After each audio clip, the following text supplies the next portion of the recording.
point, though, is that we are absolutely at a crossroads. This is the last chance we're going to have to create and to protect our private enterprise system.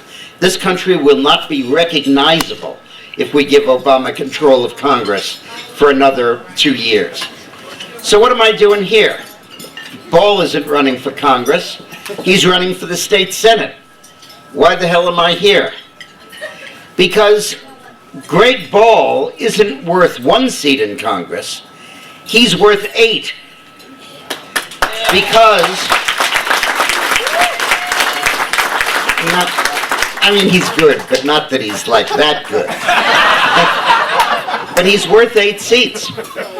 Because the party that wins the state Senate in this election will control the reapportionment in New York State. And if the Democrats win the state Senate, they will draw lines for the congressional district such that not a single Republican will be elected anywhere in the state. Now, right now, there are 8 seats that I count in New York State where we have a good chance of knocking off the Democrat. But they'll all lose in 2012, right after the 10 elections, if we don't elect Ball, because the state Senate will proceed to draw lines where they can't possibly be elected. Massachusetts has some Republicans. Scott Brown is a Republican. But of the congressmen, 9 congressmen from Massachusetts, not a single Republican, because the state legislature draws the lines so no Republican can possibly win. And the only way we're going to stop that from happening in New York State is to take back the state Senate. And we're out of power there by a 1-vote margin. And that is the vote.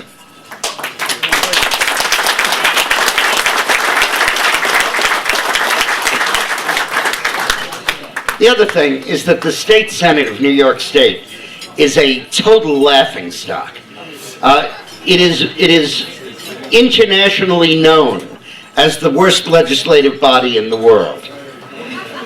What happens is that because of reapportionment and because of campaign finance being controlled by the majority leader and by the speaker in the assembly, it's easier to fire a tenured teacher or a cop than it is to replace a state assemblyman or a state senator in a general election.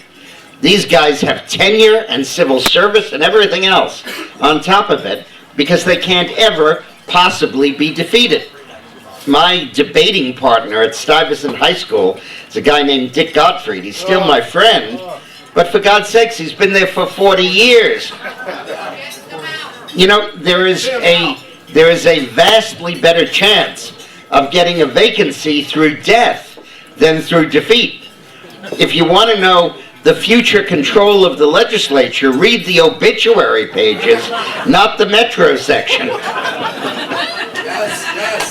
And we have got to elect somebody to the state Senate who can read and write, who's sensate, who's not senile, who's not an alcoholic, who doesn't walk around in diapers. I mean, we're really talking about an absolutely disreputable group of folks. And Ball will be, by like about 40 years, the youngest guy there. So we need to send him up there. If only to look at the looks on their faces when he arrives. You know, Albany is a high-crime town. But the high-crime neighborhood in Albany is the state Senate.